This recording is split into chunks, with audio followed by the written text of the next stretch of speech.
On the latest episode of the PCT podcast, we are joined by highly experienced coach Tony Elliott. He speaks to us around his playing experience, the natural progression into coaching, and the role and responsibilities of the modern day goalkeeper. On the latest episode of the PCT podcast, we are delighted to have on experienced goalkeeper coach Tony Elliott. He's going to speak to us today about his career and basically around the modern day goalkeeping. So without further ado, good morning, Tony. How are you today? Yeah, I'm fine. Thanks, Mark. Great to be here. Looking forward to our conversation, and I'm looking forward to getting back to football and in the real world. It's been a long layoff, and I've kept myself busy, but obviously, I'm looking forward to getting back to coaching on the pitch, and hopefully that'll come soon. Yeah, there's nothing better than actually being out on the grass and doing a bit of coaching. For those that may be unaware, who may have lived under a rock at some point, can you just tell us sort of the roles that you hold at the minute and how lockdown sort of affected that?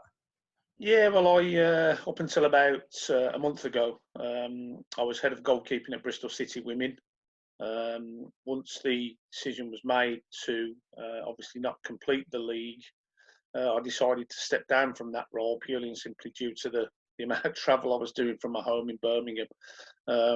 It was becoming, too much for me, too much for my family. I wasn't able to give, my full self to the role. It was like 1,000 miles a week on some weeks. So it was a lot of time in the car, and I've made a conscious decision that I'm going to be working from home or closer around the Midlands now.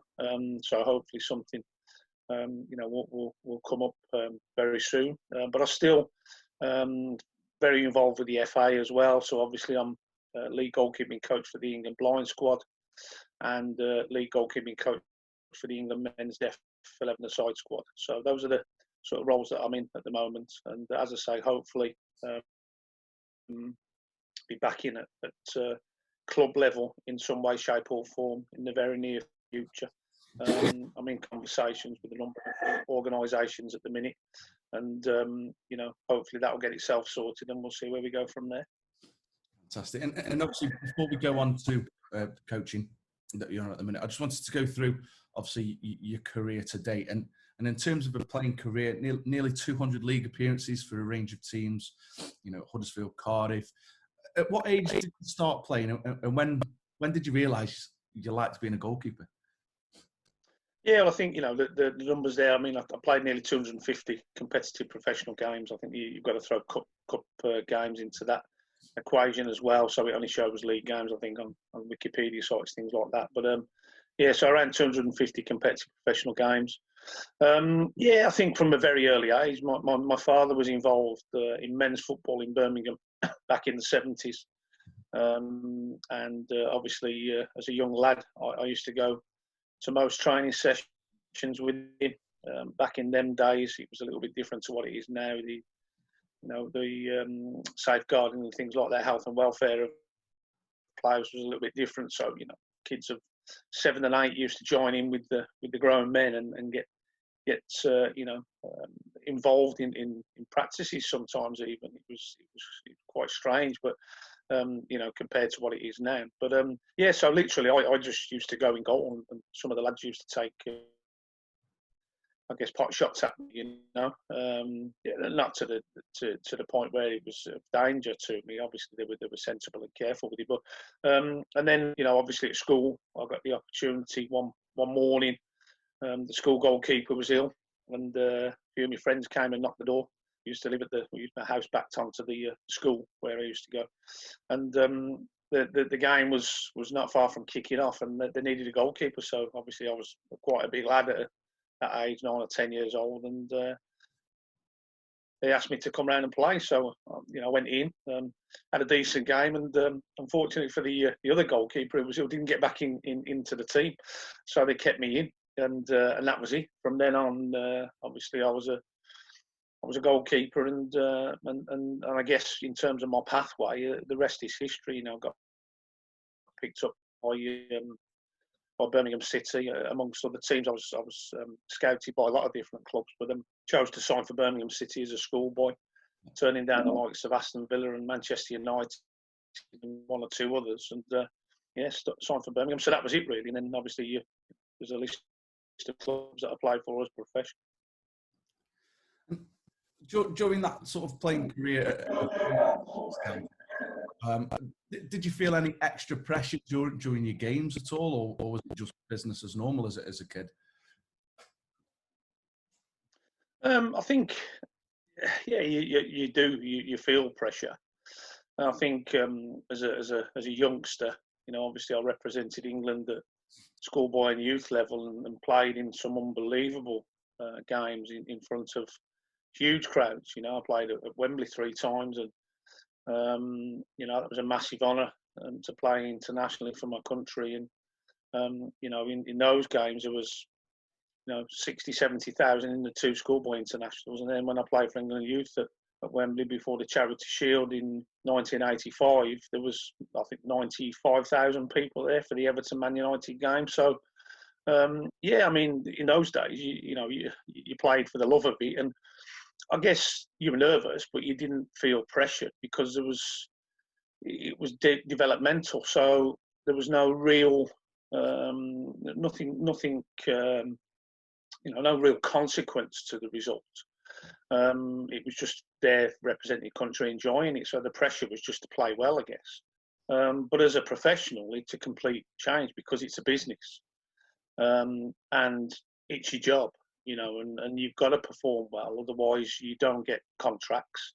You don't stay in the team. And obviously, especially nowadays where the PLCs run football, and the businesses run the game. If you don't perform and you don't do your job, and you concede sloppy goals as a goalkeeper, you're costing the business money, and so forth. The pressure comes from there, then, as well as the pressure from wanting to play well. So it does change, from being a youngster loving the game and playing it for the love of it. Yes, you do play for the love of it when you're professional, but obviously you're also mindful that it is a business, and you've got to perform to make sure that the team does well, stays in the league it is, and it can earn the revenue that it requires to stay afloat. So added pressure, I guess. I mentioned that it's quite a special position in terms of being a goalkeeper. Do you feel that goalkeepers now, especially in terms of analysis, are under more pressure than other positions?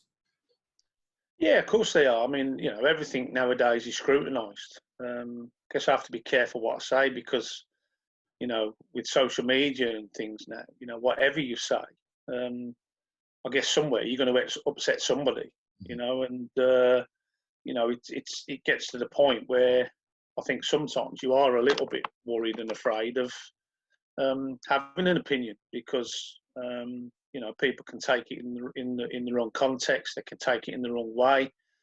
You might by commenting on the simplest of things or on a goalkeeper's action, you might ultimately put people under pressure because that then is seen by a third party, and they may look at that and go, well, why isn't the individual that we're working with seeing that, blah, blah, blah, blah, blah. So,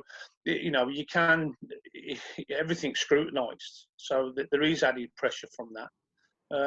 But at the end of the day, if you're in the top level, then, you've got to expect that your work is going to be analysed, is going to be scrutinised. And more times than not, it will be the errors that are analysed and scrutinised, and not so much the great stuff. Yes, I understand that there has to be balance, in terms of the way things are analysed, and that's in any walk of life. I guess you want a balanced argument and debate. But I think from my point of view, if you are at the top level, then you've got to expect for people to sort of want and demand the best from you because you are reputedly and supposed to be the best, in the game or whatever it is. So, there is an expectation level to be able to perform. But as I say, if you're going to play at the top level and you're going to be in the public eye and scrutinised, you're going to have to be prepared to deal with that. Yeah. I mean, now as a highly and vast experienced coach, Tony, when was it you first dipped your toes into the coaching world?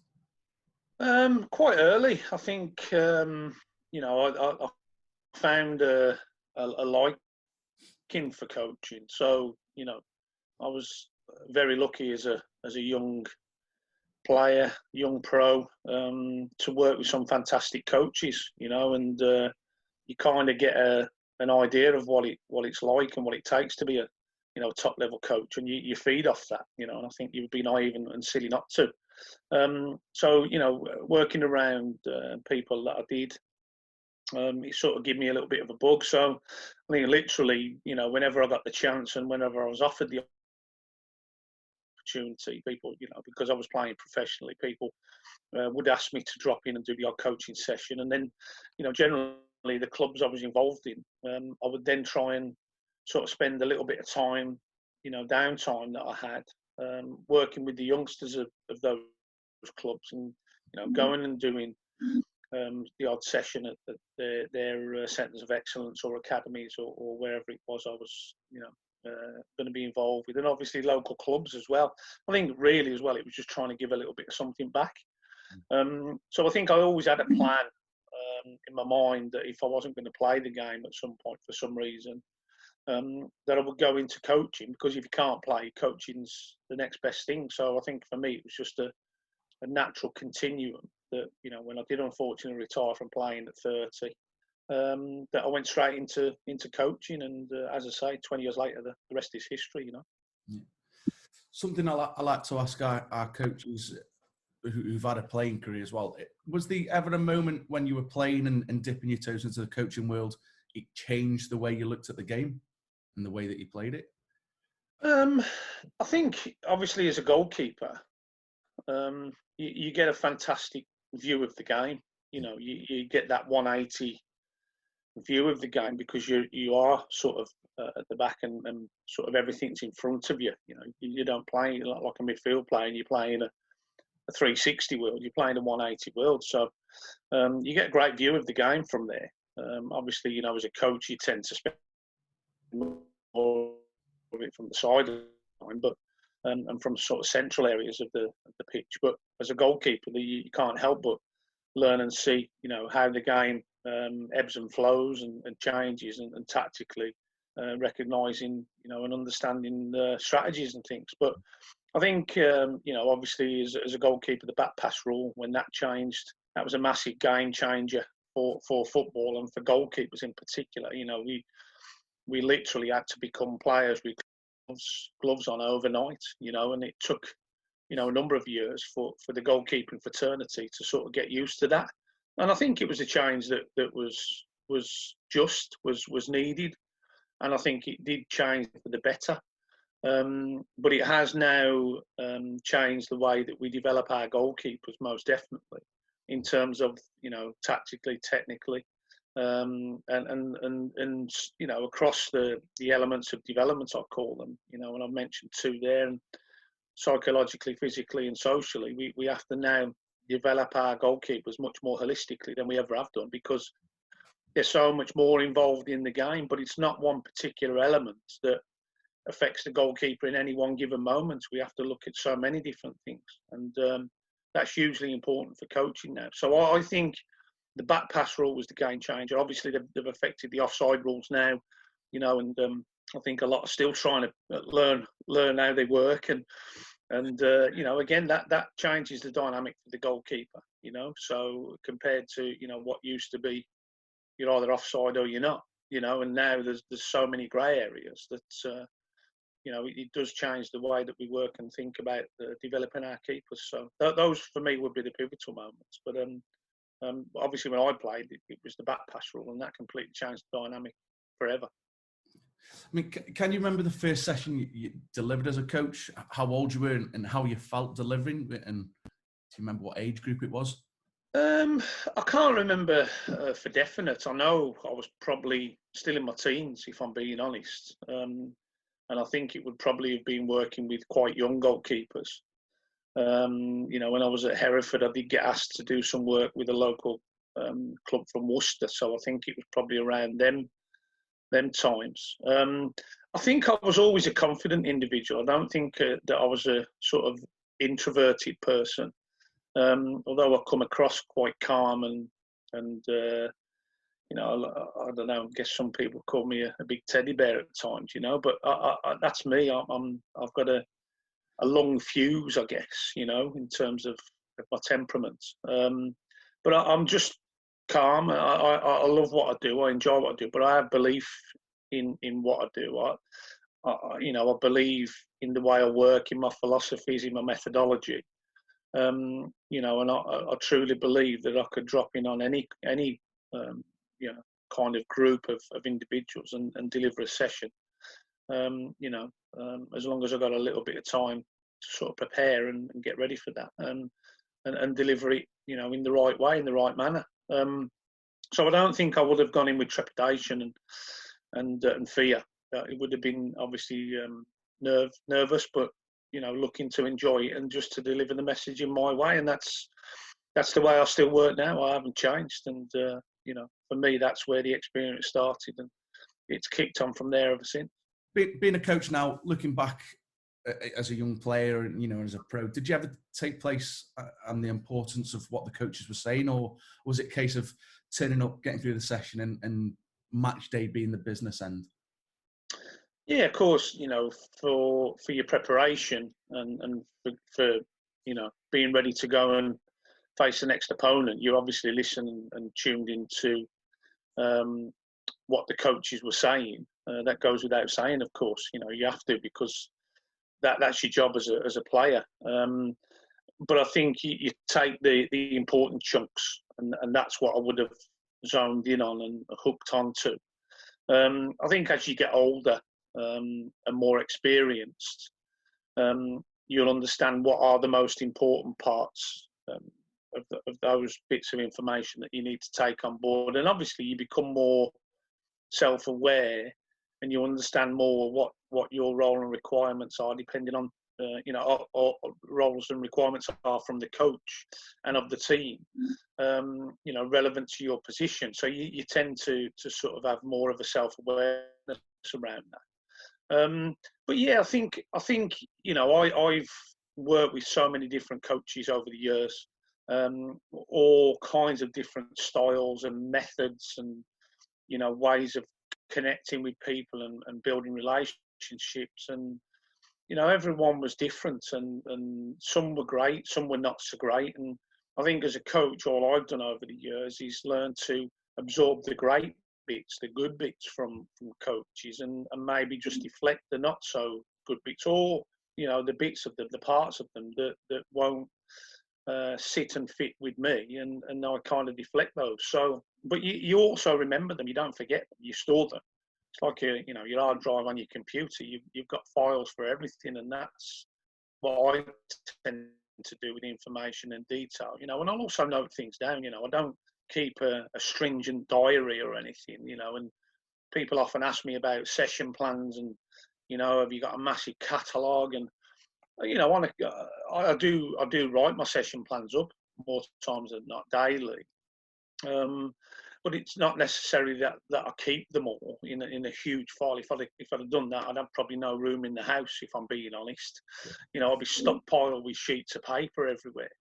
A lot of what I do is in here, and I can literally, if I'm working with a head coach and we'll be working on a certain aspect during the week, and we'll walk into a team meeting, and I'll get an idea of what the coach is going to do that day, and quickly I can put together a session geared around that work, whether it be in possession or out of possession, and that will I can design a session quickly that will help the goalkeepers prepare for that session in the time that I have with them prior to them joining in with the team. So again, it's just about belief and confidence in knowing what you're doing, and then having belief in being able to construct a practice, a session, deliver it, and then make sure that it links to what next for the goalkeepers that you're working with. So that's, I think a lot of it comes down to confidence and belief in what you do. And over the years, that's what I've built up. But I've also taken that from other coaches that I've worked with. And, as I say, you store things, you build things up in memory, and you can always fall back on them when you need to. I mean, there seems to be a greater importance now placed on coaching with the greater detail going into planning and preparation. How has this changed during your career as a coach? Yeah, I think obviously as a goalkeeper coach, we've become, I would suggest, over the last, I guess, 8 to 10 years, a much more multifunctional individual. We're not now, I would hope anyway, not now just regarded as the individual that goes over to a certain area of the field and does an hour and a half with the goalkeepers, and then the goalkeepers then go in with the team, and that's the goalkeeper coach's job done. I'd like to think we're not thought of or considered in that way anymore. I know some goalkeeper coaches still like to work that way, but that's their choice. That's not my choice. I like to think that our goalkeepers now need to be integrated much more in with the team, rather than spending every moment they possibly can in isolation with the goalkeeper coach. And I think we need not to be precious and possessive over that now as goalkeeper coaches. But I think, in that sense, my view is that, we have our time with the goalkeepers. And then, we allow them to sort of work in with the team to get into decision-making situations as much as they possibly can. And that therefore helps them prepare with the team and build up relationships with their teammates, and continue that connection that so very much is needed during game situations. So that's my thoughts on that. I mean, you've had many a role, including an assistant manager in the past with, you say, local non-league sides, and amongst many others. Is there any particular role that you prefer over the other? No, as I say there, I probably didn't give as much detail in that last question as I would. But as I say, the goalkeeper coach now have become much more of that multifunctional individual, like you said there. I've been assistant coach, I've been goalkeeper coach, been kitman for some teams, and done all kinds of jobs just to make sure that roles are fulfilled. But I think, the goalkeeper coach now, we're very much part of the organisation and setup of sessions, of practices, more times than not, in particular at the top levels of the game, the goalkeeper coach generally would look after the set plays, definitely defensively, and very often in an attacking sense. So, that's part of the learning that has to go on in terms of, personal development from the goalkeeper coaches, learning more about set plays. Even to the point now where, we look at and work with, the defensive unit, not just with the goalkeeper, because obviously the goalkeeper and the defensive unit are very much, a team within the team. So I think it's very important that the goalkeeper coach links in with that. But in terms of, which role I prefer, like I've said to you, I'm confident enough, to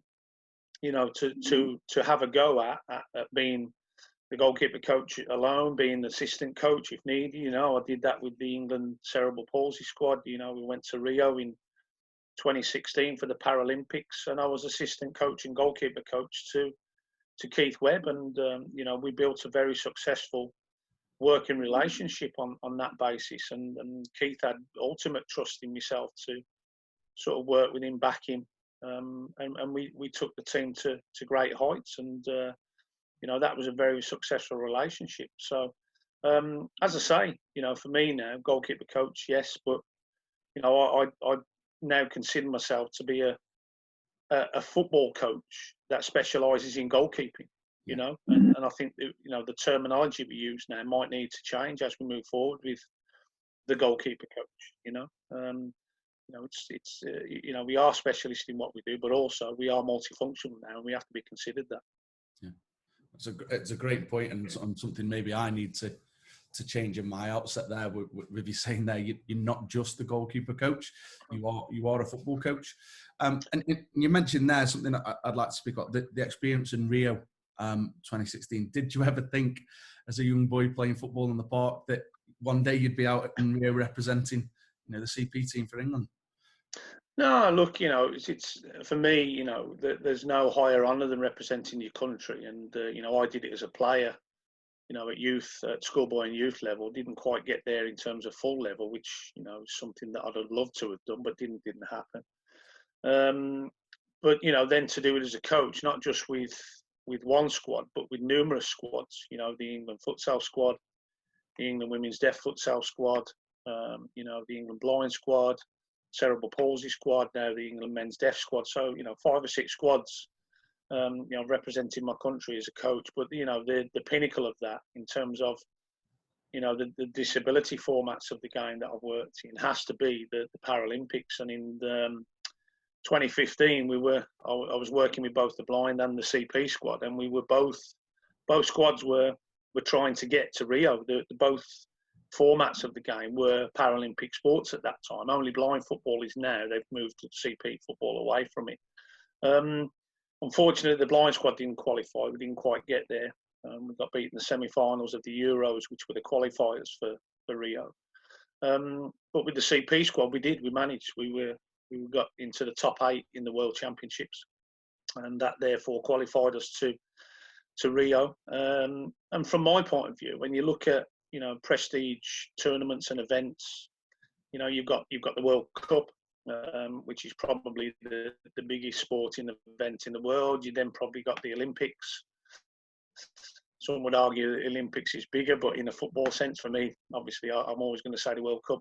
You got the Olympics, but then for me, your third is the Paralympics. You know, there's no big event than that in terms of disability sport. And for me to actually go, you know, as a representative of the nation, as a member of the support staff for the team, you know, it was an unbelievable life happening. You know, and to actually go, you know, to Rio, stay in the Olympic Village for 3.5 weeks, I think it was, you know, to play in fantastic arenas, and just be around the whole event and the excitement and, you know, a 24/7 ebb and flow of people around the Olympic Village. And it was just amazing, you know, and something that I'll never forget, something that, you know, no one can ever take away from me.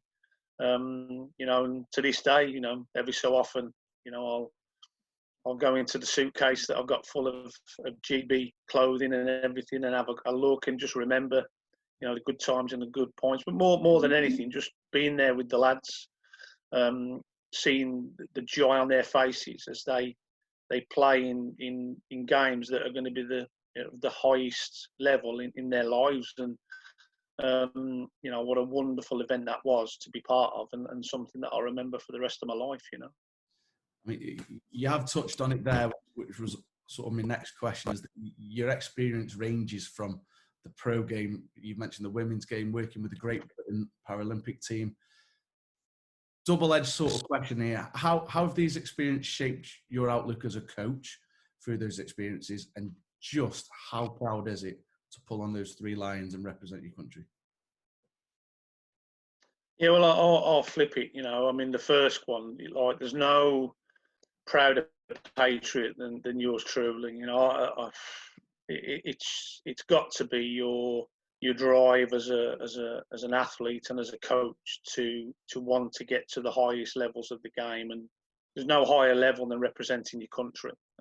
So for me, you know, to put the 3 lions on, both as a player and as a coach, there's no greater achievement from my point of view. And as I said, you know, nobody can take that away from you. You know, when your time is up on the planet, and you know, you can't forget that it's done, it's there. And but to do it across, you know, so many squads, so many formats, you know, from my point of view, it's just been a joy, you know, and to build up, you know, I'm in the hundreds of caps, I guess, in terms of games as a player and coach now, and you know, I've enjoyed every single one of them. You know, whether winning or not winning. You know, for me, yes, you know, you obviously want to win, but you know, every time you put the shirt on to go and stand on the touchline, you know, and support the team, it's just a joy.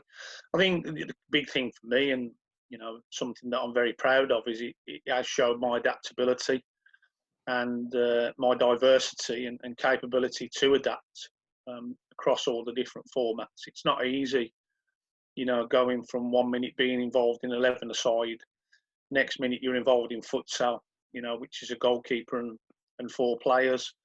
and then you're working in CP football, which is, a goalkeeper and 6 players, 7 aside. So, each one has its own differences and ways of working, for the goalkeepers, because all formats are different. So as a coach, you've got to think differently a lot of the time. You can't apply the same principles and ways of working in all formats, because all the laws of the game, the constraints of the game are all different. So the way you work with the goalkeepers, the way you build their practice curriculums has to be slightly different across different formats. Yeah, goalkeeping's goalkeeping. Their first priority is to keep the ball out of the net, but also the tactical side of each game is different for the goalkeepers, because both in and out of possession, the actual constraints and context of the game is different. So you have to develop them in a different way depending on the format that you're working in. So as a coach, you have to be diverse, you have to be adaptable, you have to recognise and understand and manage the differences in all those formats, and make sure that you develop the goalkeepers in relevance to the format that they're playing in. And that's been the biggest challenge for me, but it's been the proudest thing for me that I have actually accomplished, and being able to flip between the formats and adapt and change what I needed to for the goalkeepers I'm working with. I mean, it sort of leads to a different type of question. The formats that you've worked across, do you feel that they've got an element of being able to be linked for the the specific area that you coach? Yeah, I think as I said to you, it's not that you go into each format and you can completely wipe the slate clean and you have to start again. There are transferables, like for instance, futsal and blind football. The goalkeeper we've got now in blind football, Dylan Malpass, who is considered at the moment to be the best in the world, and it's I'm not saying that as a throwaway comment. He's been voted at the last World Championships and the last European Championships as the best goalkeeper in the world. So it's a fact. But we got Dylan across from futsal. So Dylan had started in mainstream football as a youngster. He was on the books at Birmingham City in their academy. Didn't quite make the grade. Went to university. Dropped in to futsal. Found that he had the skill set required for futsal. And then obviously, I was working with the blind squad, and we decided to bring or attract Dylan into blind football, and he just fit perfectly. So a lot of the skills that he's early learning, so his foundations from football goalkeeping, his default setting, I guess, in terms of his handling, his technical capabilities, diving, his 1v1 situations, and obviously his distribution, throwing, passing. That dropped into futsal. Then he will have taken the specifics from the game of futsal, which is slightly different, the constraints of the game, the context that you're playing in, the ball, the goal, it's different. So he would have had certain relearnings, retrainings, restructuring of his thought processes and his decision making. And then dropped into blind football, slight subtle differences again, obviously working with players with a disability, totally blind. Communication side of it is huge, so he would have had to pick that up and learn that very quickly. But what he's proven, what we've proven, is that you can take a goalkeeper from football, drop them into a different format in futsal, move them across into another format in blind football, and yet they can still adapt and change and tweak what they do to fit the format that they're working in. So if the methodology is correct, if the understanding of what the transferables are from both player and coach for that individual, then it is possible. But you have to understand, all elements, all aspects of the game, and also how to develop the goalkeeper in all those elements and aspects to enable them to be best equipped to go and perform, in those different formats. And that's the key. So, when people say to me, are the transferables from some of the formats that you've played in, into football? Well, the answer is yes. But the key is, there is a process, and you have to understand when and how to use them, and obviously why you're using them. You can't just go, oh, we like that, I'll use that. Well, that doesn't work. It's like with the futsal, techniques around blocking, spreading, split saves, foot saves.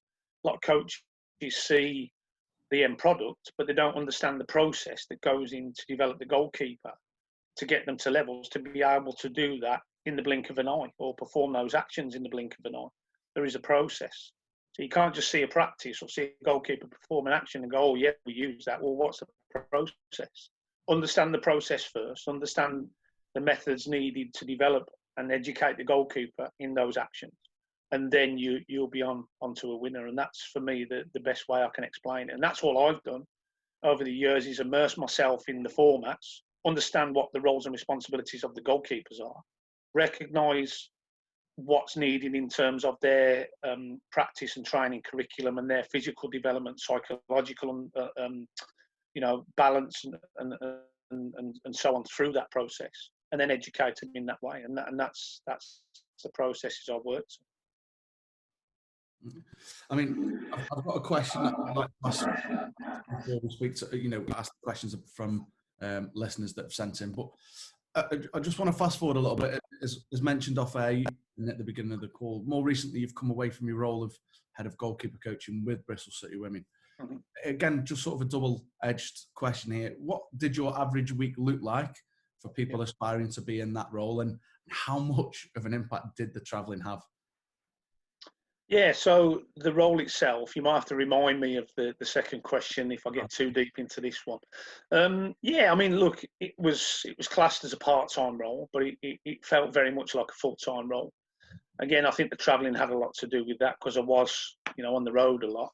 But generally, if I work forward from game day, so we'd play on a Sunday, and obviously home or away, Bristol or wherever we were playing.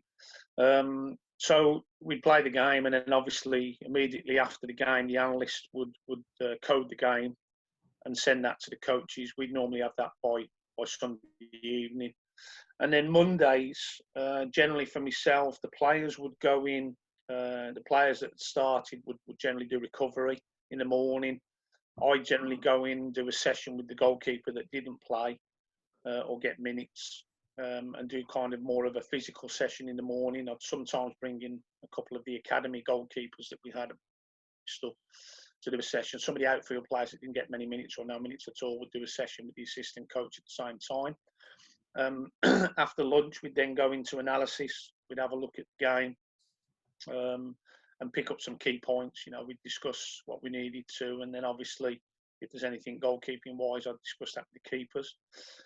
Generally, everybody had Tuesday off, so for me that was a bit of a comfort, because it would be a day where I wasn't travelling. I could then pick up and focus on the other work that I had outside of Bristol. Wednesday would be in, so Wednesday and Thursday would then begin the forward planning for the next game on the Sunday. So one day would be in possession, the other day would be out of possession. So each day we'd go in the morning early, so I'd leave Birmingham at stupid o'clock to get to Bristol as early as I could, to sort of drop into the team meetings, which were generally around about 8:30, 9 o'clock before the players came in. And we'd basically go through, what we needed to sort of discuss about the opposition and how we were going to set up and things like that. So basically, we'd then do our either in possession or out possession day. So I then sort of discuss with the coaches what the requirements were in terms of the goalkeepers. Are they needed with the team for the session? Have I got time to work with them? Sometimes I'd have them for quite a long period in the morning, and then they'd link in with the team. And sometimes I'd have them for very short periods, because the head coach would decide that they needed the goalkeepers in for longer periods, because we needed to work on certain practices that would involve the goalkeepers at length. But I was never possessive over that. I would always consider the needs and requirements of the head coach first before I thought about what we needed, in terms of the goalkeepers. So, each day would that Wednesday and Thursday would be the in possession, out possession days. I'd link what I was doing in terms with the goalkeeper. So let's say, for instance, on the Wednesday we did our in possession. My work would then be geared around the in possession part of what it looked like for our goalkeepers against the opposition we were coming up against. That would then link in with what they were doing when they're going with the team. So that was very important, to link what I did in with what we're doing when they go in with the team, and then it looks familiar. You can't just mishmash it and hope that the goalkeeper's going to pick it up. You have to try and link it if you can. And then obviously if there's anything we needed to do after the session extra with the goalkeepers, I would do that. Generally then the goalkeepers go to the gym, so I would obviously if I needed to do analysis or anything else, I would do that. And in this time, obviously, I'm also organising and structuring set plays for the opposition, but that would be done a week in advance. So, we're talking, going back even further to get prepared. Thursday would be the opposite. So it would be, let's say we do our out of possession, again, linking the goalkeepers working, when my time with them, in with what they're going to do with the team when they join in. Similar type thing, go through set plays, that kind of stuff. Friday's generally off, and again, then Saturday we will be in. Final preparations, any sort of last minute messages the head coach needs to get across, anything I needed to do with the keepers, we'd finish off. Set plays, we just go over those, do some live ones, and then ready and prepared to play on the Saturday. But the week itself, it wasn't just the days. Obviously during the evenings I was then, so we'd be preparing for one team on a Sunday, and I'd already be preparing the set plays and things like that, and goalkeeping profiles for the next team the following week. So you're kind of always a week ahead. So if you're not careful, you can get quite mixed up. But you've really got to have, a plan of action, and getting yourself prepared in the right order, and making sure that on your laptop and things like that, everything's as its place and it's in the right order, ready to go. When you get that shout, we need this, we need that, can you give us that, can you give us that, presentations and so on and so forth. So it's quite a complex role, and they're busy weeks, and hence that's why spending too much time on the road was taking too many hours from me, and that's why I decided not to be there. So what was the second part of that question, Mark? It was just how much of an impact did the travelling have, and I think you've just alluded to it there, because for me, as you mentioned, that was a part-time role, but seemed more like a full-time role, which leads me on really to your roles with the FA. Do you sleep? How do you manage to fit them all in? That's the thing, and this, what I do isn't a hobby. It's my life, it's my job, it's a business. I've got a family as well, and I've now got, a grandson who we've recently just had the blessing of being brought into our family. So, I've got 4 children. I've got my wife Tracy at home, and balancing, balancing work and home life at times can get quite tough. So, and that was the other thing, you mentioned about my international work and my work with the FA, and as well as doing the squad stuff, also I'm a coach educator in the futsal pathway and the goalkeeping pathway. And I also had my own academy in Birmingham, so finding the time for all of that, spending too much time on the road, it just kills hours for me. Hours that I need to prepare myself, the goalkeepers I work with, prepare things for coaches, for the other roles that I fulfill. And at times you end up spinning plates, and on occasion the odd plate falls off and crashes, and you can only spread yourself so thinly. I think that's probably my biggest downfall, is that I try and help so many people, try and please so many people all the time, and I spread myself too thin and ask too much of myself sometimes, and consequently you end up getting full up to the brim of what you're doing, and having very little time to sort of shut down and relax. So I think the lockdown period has been a bit of an enforced but welcome break and holiday for me to sort of recharge, refuel, and really think about what I do and how I do it. And hence that's why the decision about moving away from Bristol came, and looking more realistically at how I can spread myself and help others more effectively by giving me more time and family more time, but also being closer to home and not having to travel so far. And again, you mentioned you share your expertise as the lead tutor for the delivery level 1 and 2, goalkeeper specific course, as well as the futsal. Was tutoring something that came naturally as your career progressed, or was it always something you wanted to go into? It was something I was invited to do. I think, obviously there's a pool of coaches that deliver the message to coaches that want to work with goalkeepers and develop them and educate them. And, it's very nice to be asked to do that. I've been doing that since, I think, 2006, something like that. So, a long time. I haven't delivered, ironically, any courses for a couple of years. When I was living in Carlisle, I worked for the Lancashire FA and delivered their level 1s and 2s for many years. But since moving to Birmingham, obviously the Birmingham County FA, they have a structure, they have coaches in place, and it's not for me to try and jump on work and force people out of work opportunities. The County FA are aware and understand that I'm available if they need me to deliver the level 1s and 2s, and other County FAs, of course. So that's something that I haven't give up on. I haven't delivered for a couple of years, and that's something that I do miss, because I love educating others. To go and work with goalkeepers. There is a difference between coaching and coach educating. I'm still very hands-on in terms of that with the futsal. There's not many coaches in the country with the futsal knowledge that's required to develop coaches. So I'm still very hands-on, and I'm the lead in terms of that for the FA, in terms of driving the futsal goalkeeper coach education programme. So I'm still very hands-on with that, and I enjoy that. I love that, because it is, again, a different format, and many people benefit from that. So, but there is a difference. So you have to wear two different hats, one coach educator. And I think that is an art, being able to understand which is which, but also to blend them when you need to, because obviously at times when you're educating coaches, you're working with keepers. So in one hit, you can be coaching a keeper and then coach educating, and it's knowing when to flick the switch on and off as to which one you're doing at what moments, and that's very important. It is a bit of an art form, and one that I do very much enjoy.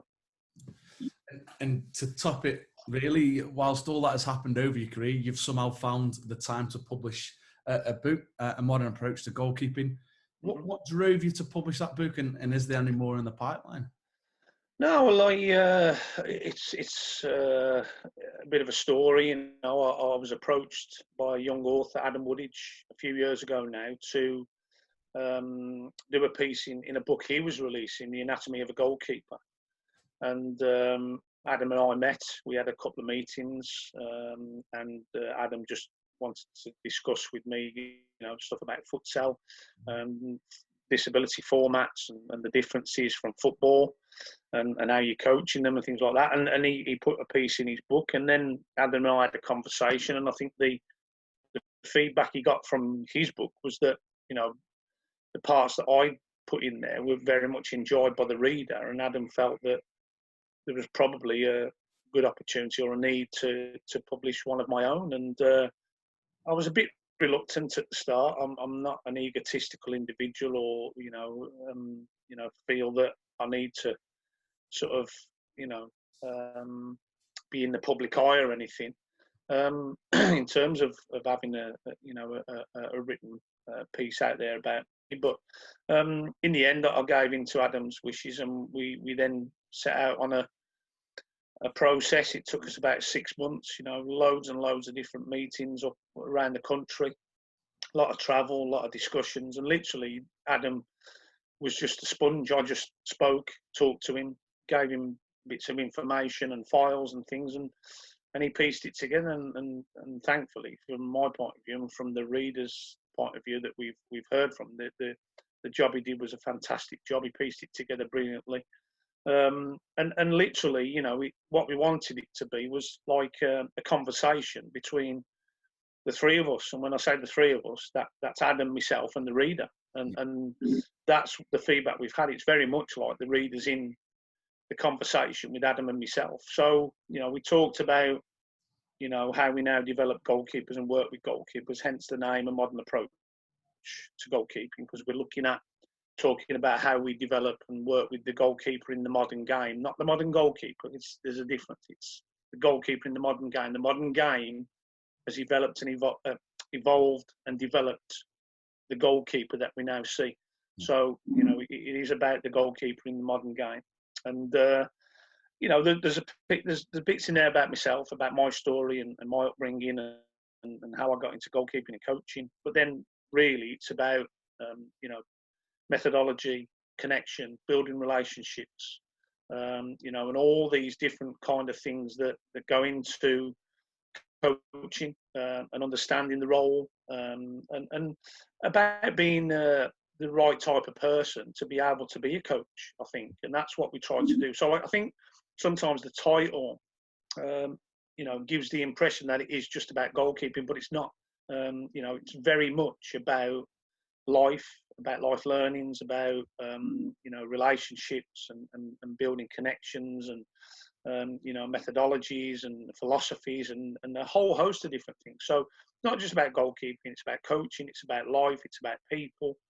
So I think others outside of goalkeeping, outside of football, even teachers, people in business could very much learn from the messages that we've tried to deliver in the book, and hopefully that's what we've done with it. And who knows, in the future there may be a part 2, so we'll have to wait and see. So where can the listeners get their hands on the book? Yeah, basically they have to come straight to me, so they have to contact me, and the best way to do that is through my social media outlets. Obviously I'm on Facebook and LinkedIn through my name, but if people want to follow me on Twitter, they can follow me on Twitter, obviously at TEGK1. And I'm in Instagram as well, and slightly different. So that's at TEGK01. So very easy to remember. But if they're interested in the book and they want to get more info about it, or they want to purchase one, then they can contact me via any of those mediums and just send me a direct message, or follow me. I'll follow them back, and then we can begin the process. So yeah. Fantastic. You mentioned that obviously the modern day game has evolved and developed the goalkeeper for the modern day game. How much has the role changed from when you were playing to what you're coaching now? Yeah, I think I look at coaching and the role of the goalkeeper. Coaching, it was very technical heavy. Literally it was around the goalkeeper's purpose and priority of defending the goal, and I guess defending the area in terms of shot stopping, 1v1s, dealing with crosses, because obviously the game's changed now. We used to play with big centre forwards, and you had to deal with a hell of a lot of crosses in the game. The game's changed. Some teams don't even play with the number 9 now. And the way the balls are delivered into the box has changed. In terms of balls from wide areas and deep areas. So that's changed now. So when we work with goalkeepers, we have to develop them in a different way in terms of the way goals are scored, finishes. We talk about the red zone, that zone from sort of the width of the 6-yard box up to the 18 or just outside, where most final contacts of finishes are made. And, it's very important that practice is developed and revolves around that. But also, like I said, in terms of dealing with balls from wide areas, you need crosses whipped, clipped, dipped, fizzed across the goal now, cut back.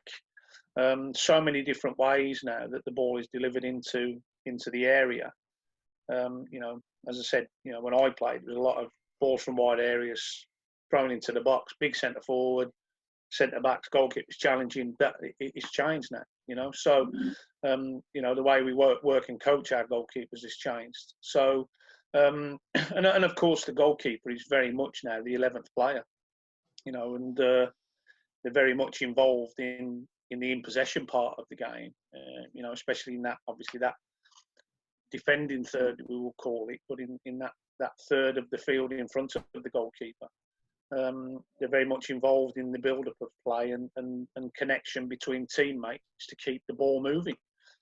So tactically now, we have to spend much more time working with our goalkeepers, their involvement in general play, and working with their feet, and we talk about, the stats tell us now that on average, the goalkeeper spends you know, in the game, especially at elite level, probably around about 70% of the time working with the feet compared to 30% of the time working with the hands. And not all of those hand contacts are actually saves, you know. So it's an interesting stat, but, you know, how many coaches actually look at that when they're doing the sessions, and how many sessions are still, you know, the 30% heavy in terms of handling and shot stopping and save making, compared to the 70% of working with the feet and ball contacts with the feet and passing and things like that. It's interesting now. It'll be interesting to see how many coaches bear that stat in mind when they're constructing practice to develop the goalkeepers, you know, and I think that's very important moving forward. I'm not saying that we need to flip it to that extent, but there must be a mixture now, very much a mixture. Goalkeepers not only working on their priority of defending the goal and keeping the ball out of the net, but also working on their skills with their feet and developing their range of passing and their tactical awareness of when, where and how they need to pass the ball should they be in possession of it. So I think that's vitally important moving forward now, and that's the big changes that have happened, you know, from when I was playing. The tactical involvement of the goalkeeper now is huge compared to the way it used to be. In your honest and personal opinion, what would you say are the most important attributes for the modern day goalkeeper?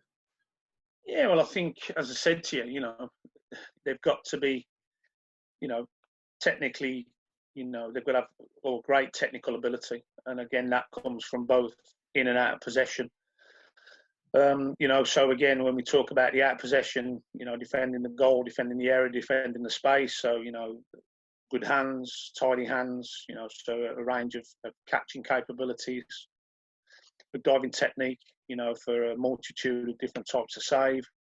Dealing with 1v1s. So 1v1s now, you know, we don't just talk about leaving the line to smother the ball, you know, and diving at players' feet. We're talking about blocking, you know, using the blocking shape, high and low block. We're talking about spreading, you know, so different ways in which the goalkeeper works in terms of dealing with 1v1s and through balls now. Already talked about, you know, what we would be termed as dealing with crosses, but I term it as dealing with high and wide balls, you know, or balls from wide areas. Different ways in which that happens. And then, of course, you know, the distribution elements, you know, massive in terms of, you know, throwing, so different types of throw. And we can't forget that throwing is still a fantastic art, and very much should be used in terms of initiating and instigating attacks, you know. So, you know, we talk about passing and the, you know, you look at the likes of Ederson and other goalkeepers, you know, Pepe Reina when he came to Liverpool, and other goalkeepers, Van der Sar, you know, fantastic passers of the ball. But also, you know, you can't forget throwing. So, you know, we must look to develop the goalkeeper's passing range, you know, short, medium, long, you know, playing round, playing through, playing into, onto and beyond, you know, all these different aspects of the game they have to think about. And that's just technical, you know, they've got to be tactically aware and astute, understand their role in the game, both in and out of possession. You know, they've got to be, for me, psychologically balanced. You know, they've got to be able to sort of deal with mistakes. They've also got to be able to, you know, make decisions quickly, be robust and deal with difficult moments in the game. So psychologically, they've got to be balanced. They must be physically capable, of course, and the range of saves and the amount of distance the goalkeeper now covers in the game. They've got to be athletes, you know, they must be now. And they've got to have a range of movement that now equips them to move around in and around the goal in the area and the pitch the way that they need to. And I think, you know, finally, they must be socially and emotionally connected, both to the coaching staff and the team. And, you know, and that comes in terms of communication and information, instruction that they give, but also showing leadership and, you know, and very much having that confidence to sort of deal with peer pressure and be a pivotal and a major part of that social group. And I think that for me is what the goalkeeper in the modern game needs to look like. So an holistic approach to development now is the way forward for goalkeeping. And we must look at all elements of development in terms of developing our goalkeepers. Fantastic. I'm sure there's some absolute gems in there for the listeners there. And just we sort of smooth our way out into our quick fire question round. There's just a few questions I've got to round up. What advice would you give to any aspiring goalkeepers who may be listening? What if there was one gem that you would give them? Yeah, I think I couldn't probably sum it up in one. I think from my point of view, listen to good advice. Get the right people around you, and make sure that you're a good listener. We never know it all. We're never perfect. We don't know everything. So be a good listener and take information on board. I think work hard and work as hard as you can in every moment and every opportunity that you get. Work harder than the man next to you, literally. And that's the key. You will make mistakes, and as a goalkeeper, you've got to have broad shoulders. Things are going to go wrong, but I think what you have to do is try not to see them as mistakes, see them as learning opportunities, and build on that. So make the mistakes. Yes, that's going to happen at whatever age you are, from under sevens, under eights, all the way through to professional life. You're going to make mistakes as a goalkeeper, so you've got to be prepared to deal with them. But you've also got to find mechanisms to deal with them and move on from them. So try not to dwell on them. And that goes for coaching as well. You're going to make mistakes. You're going to get things wrong. You're going to mess things up. But don't be afraid for that to happen. That's part of life learning and a learning curve that we all go on. And I think if we get up any day, we wake up in the morning thinking that we know it all and that we're perfect, in my eyes, there's no point in getting out of bed. Because if you think you know it all and you've learned it all, what's the point?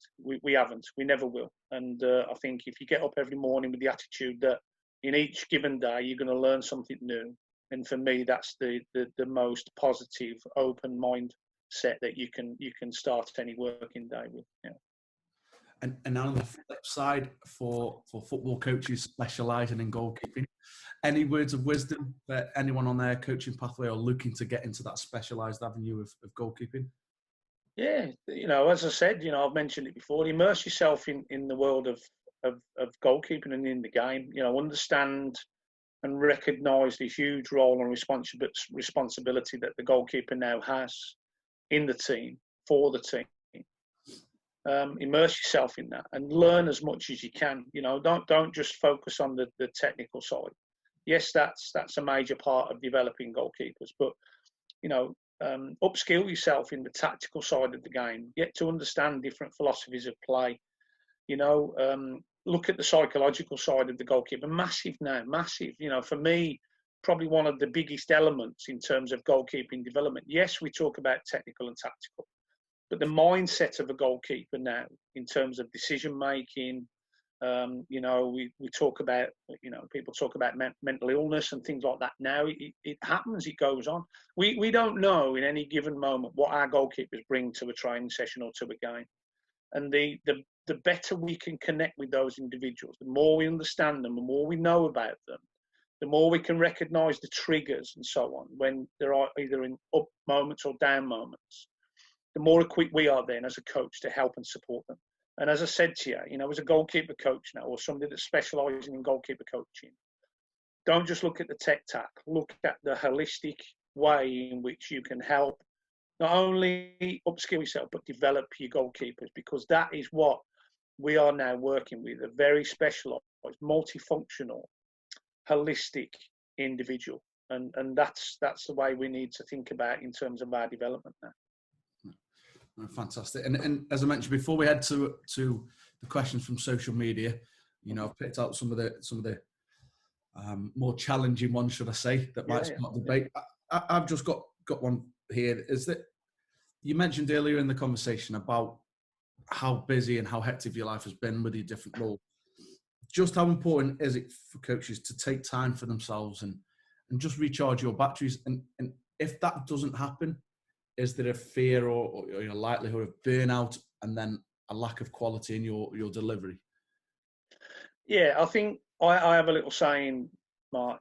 At times you've got to put the ball away, because I think we love what we do, and it's our life, you know. But we have to remember, football is just a game.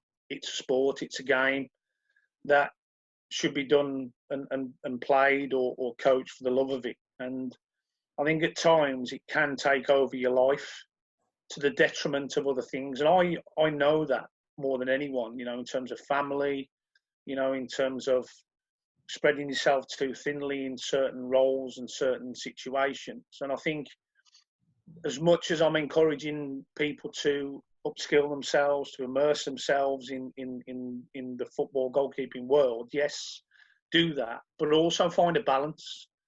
Find a time when you can put the computer down, when you can put the ball away, when you can put the, you know, the resources to one side, and you can, you know, give time for family, you know, give time for your kids, for your nearest and dearest, but also for you, for yourselves.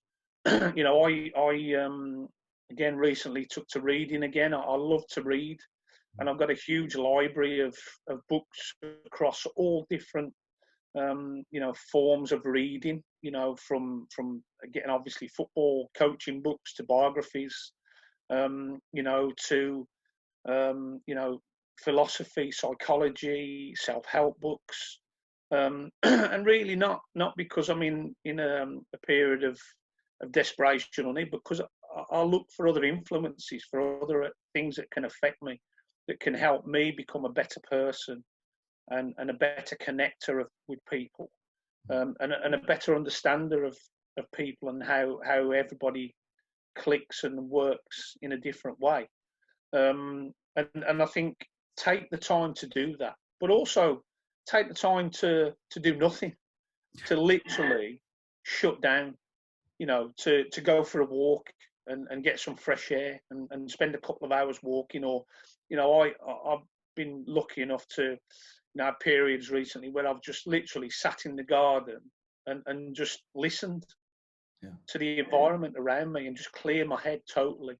And I think, you know, me now going back into football after this period, you're going to see a different individual, because I've had time to recharge, to rethink. You know, some fantastic things have happened during this period of lockdown, but also some real negative stuff that could have affected me in a negative way, but I haven't allowed it to, and I've kept focused and kept in contact with the game, but also give myself time to relax and shut down. So I'm ready, you know, and I think I've needed that time, but find time for it, you know, during any given week, month that you can, to actually just give time to yourself, give some time back to you to recover, recuperate and recharge and get ready for the next period of work that you're going into.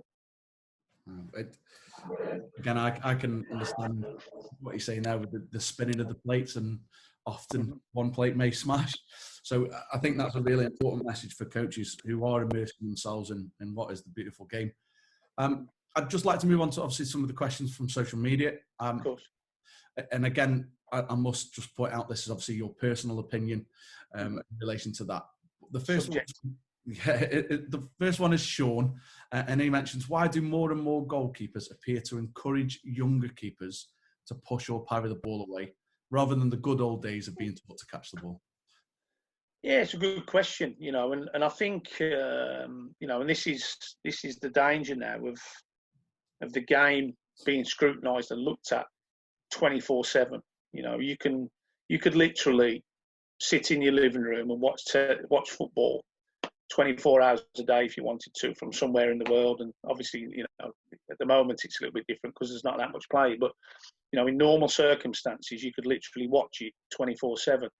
I think the danger is that obviously the youngsters now, it's much more accessible for young goalkeepers to obviously watch the game and watch their idols and their heroes, but also for coaches, especially young aspiring coaches, to watch and look at, you know, the best goalkeepers in the game, and to see the way they work and the way they've had to adapt and develop. And they then pass that on to the goalkeepers that they're working with. And again, you know, social media has a lot to answer for, and a lot to be responsible for, in terms of allowing platforms for individuals to put things on social media that can be very detrimental to others if they see it. And I think this is where we have to be very careful. But I also think it's about people's interpretation and what they perceive to be the right or wrong way of doing something. Ultimately, we have to recognise that whatever message we deliver, people will take it literally.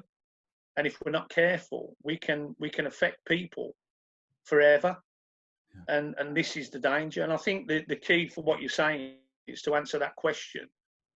You know, at top level now, there's so many different things that have affected the way the goalkeepers work. As I've said to you, the way the game's changed. But also, you know, one of the massive things that has changed over the last few years is the ball. You know, the balls are so light now, and they move so much in the air as they travel. And literally they can move, you know, feet as they travel, you know, 2 to 3 feet off a straight line as they move and travel. And you can see that sometimes when the camera pans behind. So the goalkeeper can get in a position thinking that they're in a great position to deal with that ball. And then suddenly, as it's traveling towards them, it's moving so fast. Ultimately, they're doing well enough to actually get something behind it, let alone catching the ball. And that's why you probably tend to see a lot of goalkeepers that, on occasion, that you would expect them to catch the ball cleanly, are actually just moving the ball away from goal into safe areas because they can't get a clean catch on the ball. So, obviously, in training, you know, there'd be circumstances and situations where I would imagine the coaches would suggest to the goalkeepers, and I know I do, that if you're not sure, then you have to move the ball away effectively, away from the goal, you know, as that last resort situation. Look, if you can catch it, if you can secure the ball, that's always going to be your first option. And that's what I would still educate the goalkeepers that I work with to do. So I would still educate my goalkeepers in the catching and handling techniques. That's without saying. But ultimately, if the ball is moving such, you know, either off a straight line or moving too fast, and the goalkeepers aren't sure, then it's their decision in that moment to decide that they can't catch it. They've got to move it away from danger. Now, ultimately, it's how and where they move the ball that's most important. And I think, you know, not allowing the opponent to have a second nibble of an opportunity is important. So moving the ball away to a safe area would then be the most important thing. I think that's probably the most thing that's had the most effect. There will be other things, you know, in terms of the environment, the conditions. But it could also come down to coaching. You know, the goalkeepers could be encouraged to do that. And that's down to the coach. That's down to their philosophy, their way of working, their way of thinking. And if they feel that's a more effective and efficient way of dealing with the balls in that way and that type, then that's down to them. I can't dictate that. But as I said, my first default for goalkeepers is to catch, to secure. If they can't, if they're not sure, then they move the ball away from danger into safe areas as effectively and efficiently as they can. Oh, fantastic. Thank you for that. The next question is from Gareth, who has a young lad in the academy. What advice would you offer to a young keeper who is transitioning from a 7 versus 7 goal to a 9 versus 9 goal? And what's the best way for them to cope with the size difference until, you know, that holy growth spurt that they will get? Yeah, it's a difficult one. You know, you go back to when I played. You know, I was playing under 9, under 10s football, in full size goals. Wow. You know, so imagine that back in the day. You know, when I first started playing junior football in the late 70s. You know, we played in full size goals. We didn't have samba goals, mini goals. You know, and 3 or 4 different size goals moving through the ages. You started at under 8, under 9, full size goal, all the way through to your adult. There was no changes. So imagine that. You know, but anyway, to answer the question, look, the transition is going to be difficult. I think, again, there has to be an expectation when the goalkeeper makes the jump, unless they have a rapid growth spurt during that summer transitional change, that they're going to concede goals because the areas behind them have become drastically bigger, you know. So they're going to have to understand and recognise that not mistakes as such, but they're going to concede more goals than they probably did in the previous season. I think that the expectation then from the goalkeeper, from the coaches, explained to the young goalkeeper, but that's okay, and we'll deal with that. So that's the first thing. And again, that affects the mindset of the goalkeeper somewhat as well, because they will probably be conceding more goals. So you're going to have to help them and pick them up on occasion, should they go into games conceding a lot more. I think what we would then have to encourage, again, if they're working in the smaller goals, and as an evolving and developing goalkeeper, they probably tend to spend more time near the goal line, So I think we've still then got to think about encouraging the goalkeeper in terms of the goalkeeping line and narrowing the angle to come down the line, to get the relative positions that they would still need to. They're going to leave a little bit more space behind them and above them, of course, now with the bigger goals. And again, that's going to leave them open to chips, to lobs. That's going to happen. But we still need to encourage them to take up relative and correct positions, depending on where the ball is on the pitch. I think we also need to think about how we move them laterally, sideways. So the distances to the side of them are going to be bigger. So whereas before, in terms of balls to the side of them, they could probably just push off and dive. They may now need to think about, right, I now might need to think about getting a step or two towards the path of the ball as it travels before I then dive. Mm-hmm. So encouraging the goalkeeper to move their feet to get closer to the ball as it travels would be a vital part. And obviously, I've just talked about it there, there might have to be some work and development done around their vertical leap to try and create a little bit more height for those balls that are driven above the head. But I think definitely, looking at lateral movement, maybe little tweaks in their diving technique. So instead of it being a standing push dive, as I would call it, or a single step and dive, they may now answer to the ball before they actually plant the foot and then dive, So number of different ways, but I think it's more around the psychological side and the expectation placed on the goalkeeper by the coaches, by their teammates. They are probably going to concede more goals for a short period of time, but that will change once they become more aware of the goal behind them. They understand the distances that they can work in and around. And I think, as I say, if we understand that and we get them to understand that, give them the mechanisms to deal with that, then I think as goalkeeper coaches, that's the biggest part we can play as we move them forward. Fantastic. I'm really engrossed in these questions. The next one's from Charlie, and it's more sort of linked with futsal. What transferable skills from futsal are best coached when working with young footballers, 11 and under? Yeah, I think so. Obviously now, I'll go the in-possession side stuff first, because obviously in futsal, due to the constraints of the game, the size of the area that you're playing on, the goalkeeper is going to be more heavily involved. So there's a lot more opportunity for ball contact with the goalkeeper. So great opportunities to develop their speed of thought and their awareness, because obviously, in futsal we have the 4-second rule. So it's not like in football where we have the 6-second rule for goalkeepers, but it never applies. Goalkeepers can hold on to it forever, and the referees don't do anything. In futsal, there's a 4-second rule. So literally, when the goalkeeper gets possession of the ball, they have 4 seconds to release the ball. And if they don't, they're penalised. So the goalkeepers in futsal have to be doing a lot of work off the ball and before they receive the ball to understand the constant change in the pictures around them. So when they get the ball, they have an idea of what they're going to do with it, because they haven't got time to stop the ball and think, right, what am I going to do? Because you've got 4 seconds. So you've really got to be doing a lot of work in the before. I tend to work with my goalkeepers on the before, the during, the after. So what's the before part? What are you doing? What pictures are you picking up? What's your positioning? How are you supporting the play? So on and so forth. The during part is, right, I'm in possession. Now it's the doing. Now I'm performing an action. Now I'm delivering a ball. Okay. And then the after part, again, is the support, the communication, the reorganisation of the team, and so on and so forth. So the before, the during, the after are vitally important. But in futsal, it's the before and the during that are massive, because of the time constraints on the goalkeeper. So in terms of distribution, great chance to work on, first touch, control, awareness of where they're going to pass, and then the types of pass and so on and so forth, and obviously throwing as well.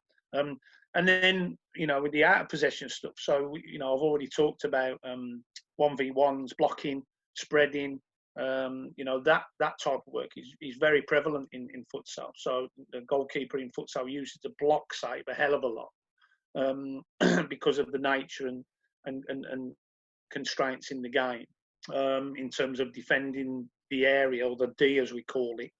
So that we use the block save. And in Spain we call that the cross, because you're using all four limbs as save mechanism. So you've got literally 4 points of a cross. So that's why they call it the cross shape. So you're using that type of shape. Obviously, again, we're now seeing a lot of goalkeepers in football make saves with the feet.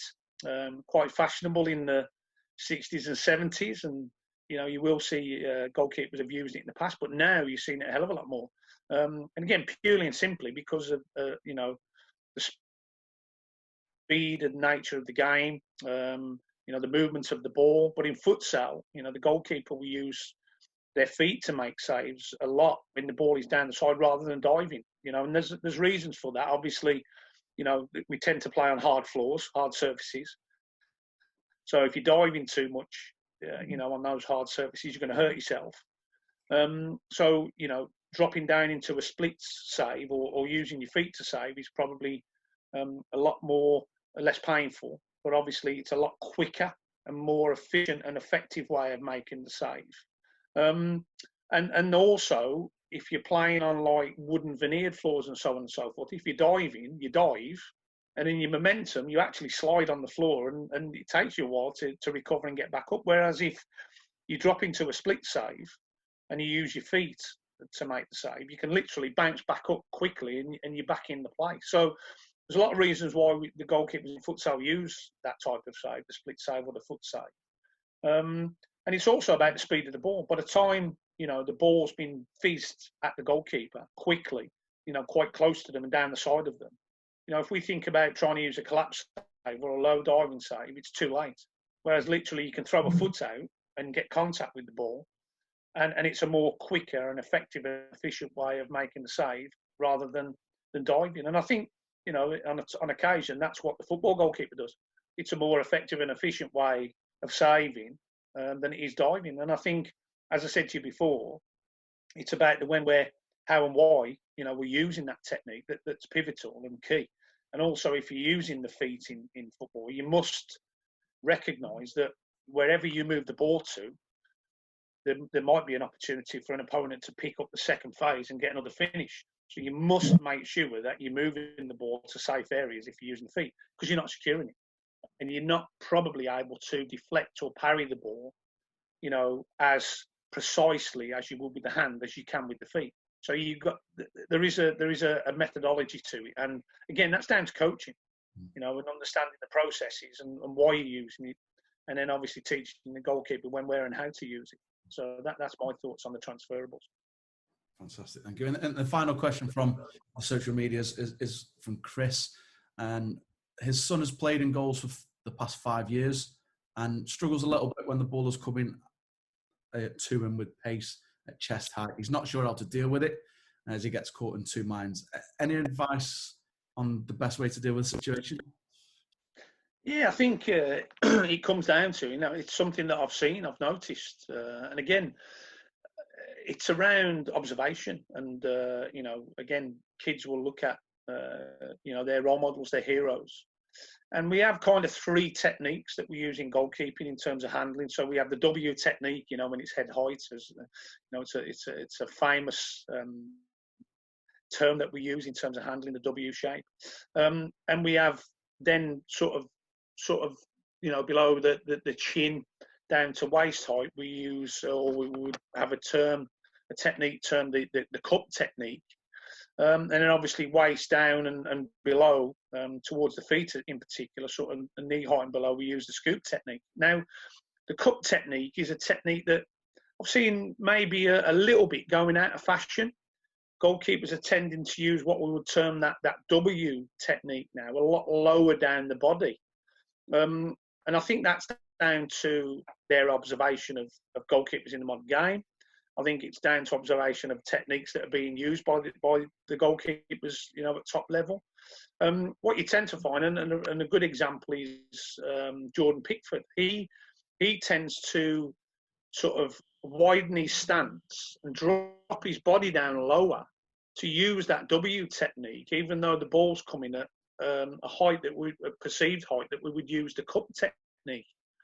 So because it's probably more of a tidier contact, and a contact where they can actually catch with the hands behind the ball and then distribute quickly, rather than cupping the ball into the body, might take a fraction longer to get the ball in position ready to distribute. That could be a reason why it's going out of fashion a little bit. I think it also is to do again with the movement and the speed of the ball. I think the balls are that you can, like helium-filled balloons sometimes, and it bounces. It can bounce off the goalkeeper. So, if you see the goalkeeper take that ball into the chest, it can pop off them, throw them back. So I think that's probably another reason why some goalkeepers tend to want to use that W technique a lot lower down the body. So I think the challenge is that we still educate the goalkeepers in all of those three techniques, but also if they're not comfortable using that cup technique, it's finding a way in which they can alter and affect the height of the body, but still have the hands in a good position behind the ball, and obviously their elbows and arms in a good position to make sure they take the pace out of the ball, but maybe by dropping the body a little bit lower. But that would mean then widening their stance, a la Jordan Pickford. So I think it was Chris that asked the question. Might be worth having a look at, and sourcing some footage of goalkeepers in the modern game doing that and using that W type technique at a lower height on the body, and seeing how they move their feet and affect their feet to drop the body down but still be balanced when they're actually catching the ball at a lower height, but using that W technique. So quite interesting, a great question, and hopefully I've helped a little bit with the answer I've given. And I'm sure any feedback we get from, but when this goes live next week, we'll feed back into you, Tony, because I'm sure there's been some absolute gems in there for them. As I say, I'm engrossed. I'm not someone who specialises in goalkeeping. I'm more outfield, but to hear that expertise is fantastic. Thank you for answering those. And just as we now slide out, I've taken up 90 minutes of your time early on a Sunday morning. And that's fine. What does the future hold for you now once football safely resumes? Yeah, I don't know. I don't know what the football gods are going to bestow on me next. I'm now obviously not having to travel as much as I was. I'm still very much going to be doing my FA work. We're going to be waiting for that to start again. I don't think that's going to start in the very immediate future. I think we're going to have to wait until club football's back up and running before the international circuit starts again. So I'm probably looking at, I don't know, late August, September, October for that to start. I very much want to get back into club football. As I said, I'm talking with a couple of organisations at the moment around fine details, around opportunities. But I'm always prepared to listen to offers and opportunities of work, whether that be in the women's or the men's game. For me, it's football. And I don't feel that me being in the women's game has been to the detriment of me.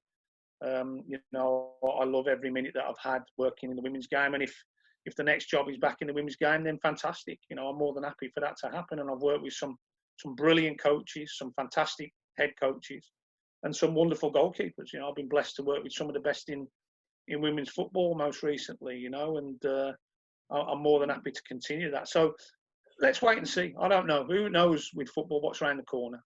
But there's still plenty of life in me yet. I'd like to be doing this for another 15, 20 years. And, I want to be doing it as physically, on the pitch as I can. The theoretical side will come, and the consultancy type stuff will come later on in my career. But I've still got masses to offer, and I will be back in the game very soon. Once I've decided where I want to go, and continuing to enjoy and love working with goalkeepers and doing what I do.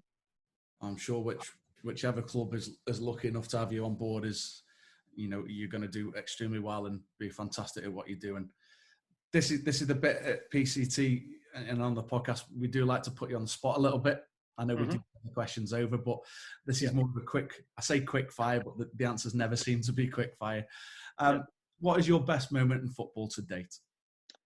I think we've talked about one already. Obviously, the Paralympics in Rio.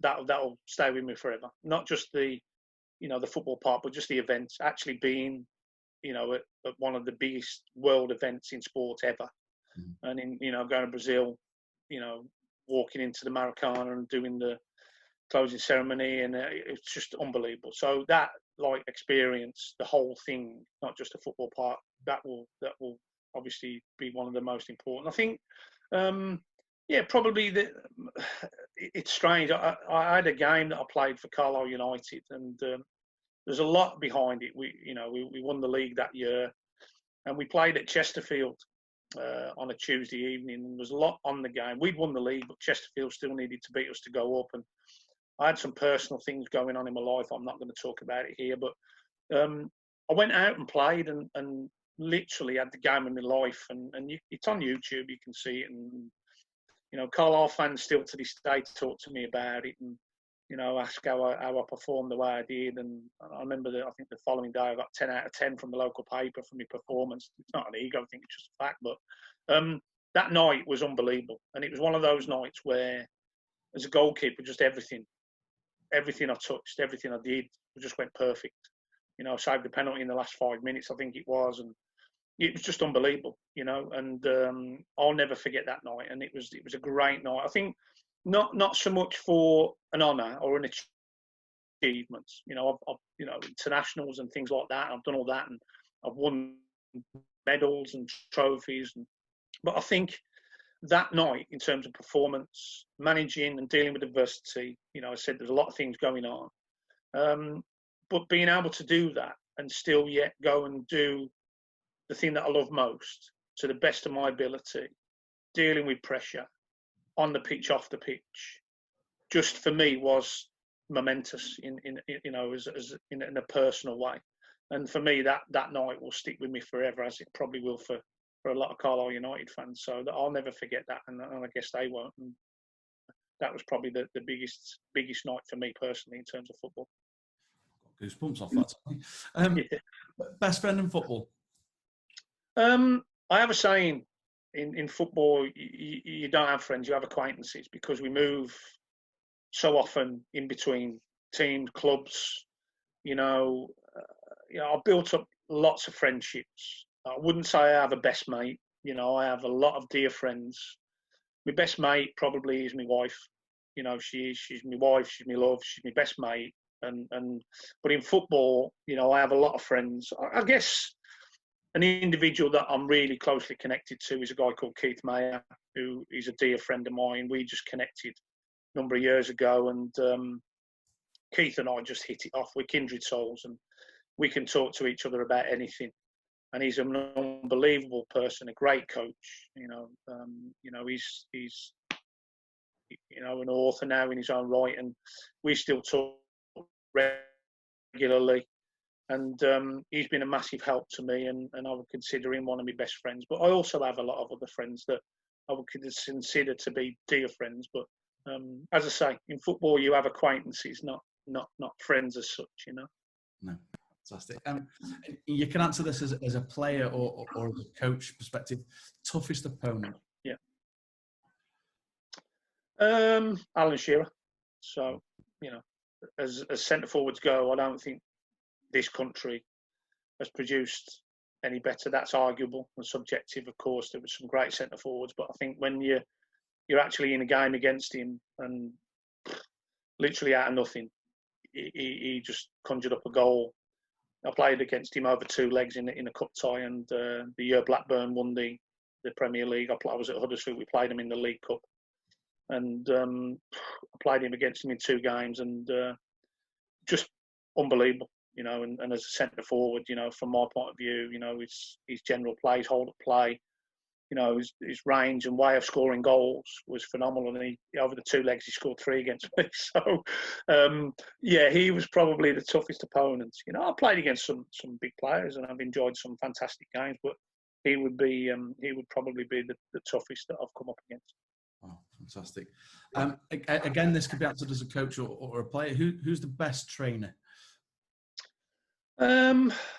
Hard question, because obviously, I've seen a lot, I've worked with a lot, and I think that's that's something that comes from within. I think as a professional, then you should work as hard and train as hard as you can every day. You'll go through peaks and troughs and ups and downs, but I think as a professional footballer, that's your job, to train as hard as you can and as best as you can in any given moment that you are on the pitch. As I've proven, it can quickly, in the blink of an eye, be taken away from you. I never envisaged at the age of 30 not playing football. That was my life. It was everything I had, and probably as a goalkeeper, I had another 10 years in me to go and play. But in one instant, it's taken away. So, you asked me the question, it's hard to answer because I've worked with some unbelievable people and players, and it would be hard to single one person out. I wouldn't want to do that. But what I can say is that football is a gift, and as a professional, as a player of any level, don't ever wish your time away from football, because it can quickly be taken away from you and you're not able to play again. So enjoy every moment, work as hard as you can in every moment, and just take football as a joy, that you are capable and able to do it, because one day you're not going to be able to. And I'm a prime example of that. And it's hard, it's gut-wrenching, it breaks your heart, but ultimately I'm still involved, and I know that I can give something back now as a coach rather than doing it as a player. So can't answer it individually, but that's my advice to anybody. No, fair. That's great. Best play you've played with? Again, played with some great players across the years. I think probably in terms of drive, desire, game understanding, knowledge, good all-round person. Derek Mountfield, centre-back, played for Everton in the 80s, won, the what is now the Premier League, obviously back with Everton, Cup Winners' Cup, Derek came to Carlisle, sort of the later years of his career, but unbelievable for us, in terms of his knowledge, experience, and just, his legs to his own admission, probably at that time, we're on the way out. But just his tactical awareness and his understanding of the game got him out of, troublesome situations, whereas others wouldn't have been able to. And great talker, great communicator, great driver of people. So Derek was a privilege to work with and an honour to work with, and I'm blessed to have been able to play behind him on numerous occasions. When we were at Carlisle. So there will be others, but again, you've asked me to name one. So in that sense, I will name Derek as one of the best I've played with. Fantastic. Biggest role model or influence during your footballing career? That's a toughie. I think on a personal note, would have to be my mum and dad. They drove me as a kid, and took me everywhere, gave me every opportunity to be, become a professional. I'm not going to say they forced it upon me. They always left it in my hands, but I can't thank them enough for what they did over the years. So they would be my role models and give me great inspiration and drive and determination to be the best I could be and to get to the top level. So I think, obviously, and again, a personal note, my wife Tracy, she puts up with a lot, and she fantastic in terms of, never ever saying to me, you can't do that, or, we need you here to do this or that. No, she knows what I do, why I do it, and she understands. So she's a role model, she's my inspiration, she's my driving force, she's my purpose, and that's important, because she's the closest to me, and it's important that I have somebody like that around me. I think in terms of coaching and playing, I think as a kid, my hero was Tony Coton at Birmingham City. because I was a big Birmingham fan for my sins. But Tony was the goalkeeper at that time, and I was blessed to see him, to watch him, and he was a great support when I was a youngster. So he would have been my role model as a player. As a coach, I've worked with unbelievable people, fantastic coaches over the years. I think it would be disrespectful for me to single anybody out, in terms of my role model. But, I've learned so much from so many different people. And as I said to you early on in the conversation, I've absorbed so much from so many. And it's helped mould and shape me to become the coach and the person and the individual that I am today. So for those unnamed individuals, I thank them. But I have many, many role models. Yeah. Too many of which I could name one in terms of coaching. But hopefully that doesn't disappoint you in terms of my answer. No, I think it's one of the harder questions because, as you say, we work with many great acquaintances, and it would be disrespectful to name but one. But final sort of couple of questions now. Describe yourself in 3 words. Empathetic, driven, and calm. I think you've been the quickest to answer that one, Tony. I think I just I think I would like to think that anybody that meets me would suggest probably the same. So hopefully that helps and people will understand all of those 3 words. But I guess that's me in a nutshell. No, fantastic. And the final one from me, and it's a bit selfish really, is there anybody you would recommend or like to hear on our podcast?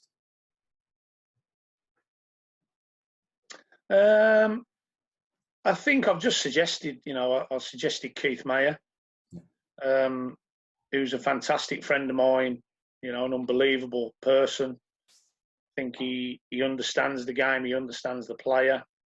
I think for your listeners, it would be amazing to listen to Keith.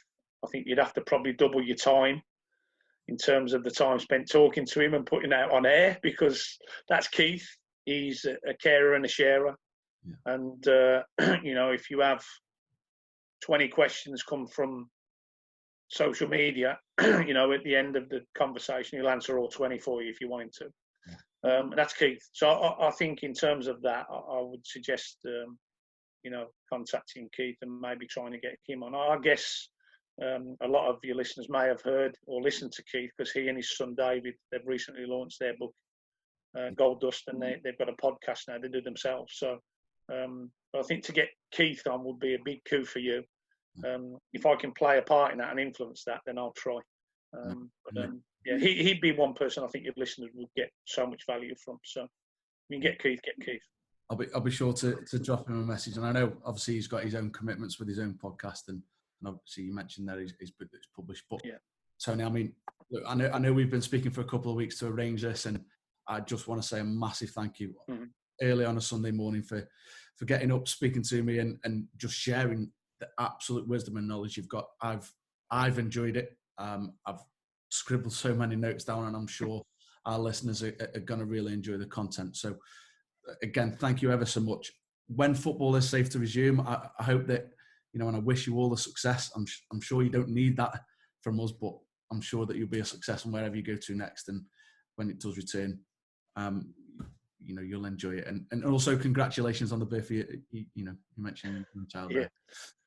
No, thank you. It's been a pleasure. As I say, I'm a carer and a sharer myself, and these kind of conversations, and I've done many over this period that we've all been sort of in terms of podcasts, webinars, and there's nothing better if we can't be on the pitch. There's nothing better than doing it theoretically, in conversation or via webinar and so on and so forth. So it's been a pleasure. Whatever time of the day or week it is, it doesn't matter to me. It's sharing the knowledge, and hopefully the listeners will get the benefit of it. But as I said, I've already given you my social media outlet contacts, so more than happy to have further conversations should people want more elaboration around what we talked about today. So thank you very much for inviting me. It's been a pleasure. No, thank you, Tony. And again, we wish you all the best, and enjoy the rest of your Sunday. However the weather is where you are, it's a little bit windy here, so hopefully you enjoy the rest of your weekend. Brilliant. Thanks, mate. And Cheers. stay safe. Speak soon, mate. Thank you. As we spoke about in the podcast, Tony has published a book labelled A Modern Approach to Goalkeeping. If you're interested in getting yourself a copy, you can get your hands on a signed copy by messaging Tony direct via Twitter or LinkedIn and quoting PCT coaching. Thank you for listening. We hope you enjoyed the content that we're trying to bring to you. Don't forget, new episodes will be released every Monday. You can find us on the iTunes Store, Spotify, and if you want to see the video, you can see it on our YouTube channel, PCT Football Coaching.